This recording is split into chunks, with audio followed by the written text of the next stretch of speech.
Hey, what's up YouTube? Welcome to Sixx Daze. I am Bob Sixx, and today I am going to review Toy Story 4.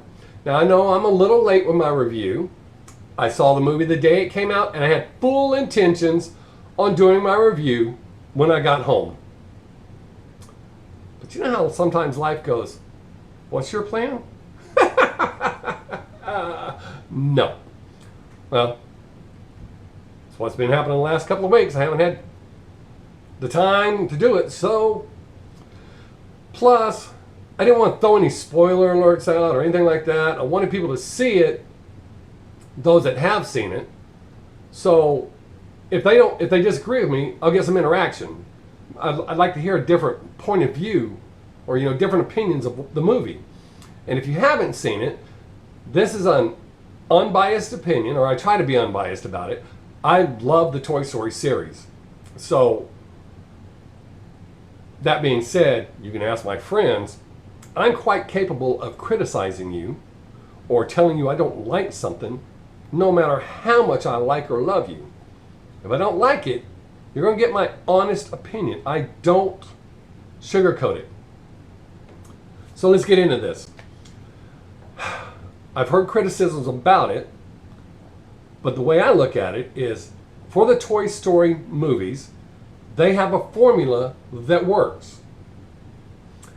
While maintaining that formula, they changed the story. And I've heard people say, well, it's pretty much the same story. And you know what? The really great stories throughout history that have been retold and retold and retold and retold, and they're kind of changed a little at a time. I've used this example before. The Scarlet Letter in the movie Easy A. It's the same story, just updated and switched a little. So Pixar having this formula that works for the Toy Story movies, which actually the formula works for a lot of their movies, but it works for the Toy Story movies while maintaining. A lot of movies, I do not like the sequels. They just lose that magic. I can honestly say that I think Toy Story 4 is my favorite of the franchise. I thoroughly enjoyed it. There's something for adults. There's something for kids. My granddaughter was riveted to it. She watched it. She laughed. She got a little sad. She went through a range of emotions. If you haven't seen it, I don't want to totally spoil it, just in case somebody who hasn't seen it, which I don't know why you wouldn't have seen it by now, we're actually thinking about going to see it again this week.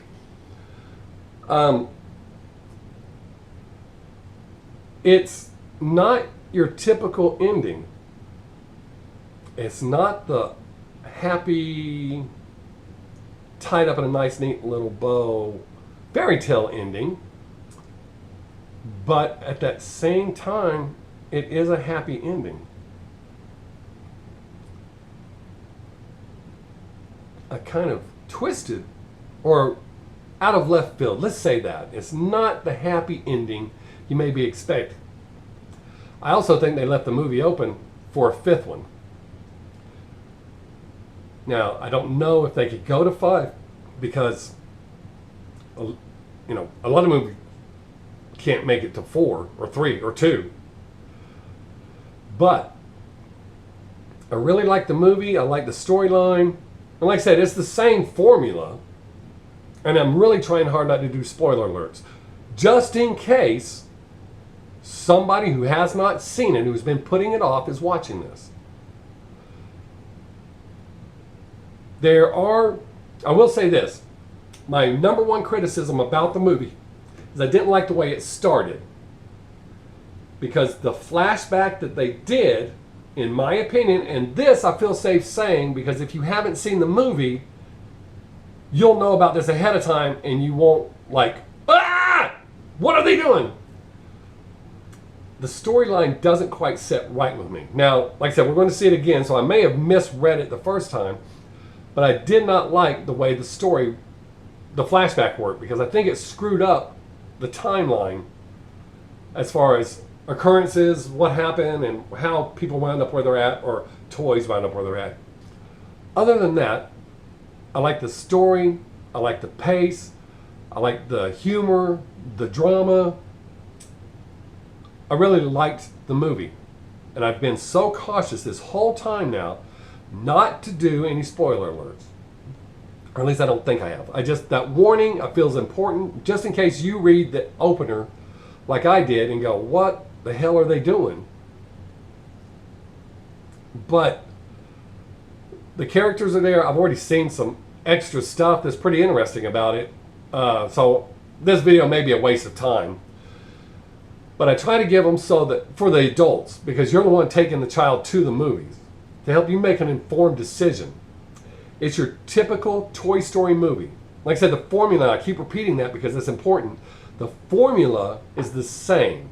The story is different. Yet it has that familiar feel to it, with the exception of that opening thing. They should have edited that out. They should have just scrapped that. Because the movie would have been fine starting on, today. Not today. You know what I mean by today. And going forward, it would have been fine. I like the new characters. I think they're funny. Yeah, this is my favorite one. So if you go and take your children, they're going to enjoy it because it's Toy Story. It has that familiar feeling, familiar toys, the pace as well. It's worth the watch. Just go into it knowing that opening part should have been edited out, but for whatever reason they didn't. I've repeated these things, repeated the important parts that I feel. You're going to enjoy the movie if you like the Toy Story movies. If you hated them, you'll hate it, but your kids will love it. So that's my review. I know it may not seem like much, but I want you to go see the movie if you haven't seen it. So, thank you for being here, watching to this point. If you have not hit that subscribe button, please do. Hit the bell. I put out videos twice a week. They're not always movie reviews, but there's some movies I want to review. So I do. And I try to give it so you know what you're getting into without giving away the plot or the movie or anything, no spoiler alerts. Till next time, have a great day. Make someone laugh if you can. I am Bob Sixx. Peace! Now I know I'm a little late. I have a habit of doing that. Well, I do have a habit of doing that too, but it's not what I was going to say.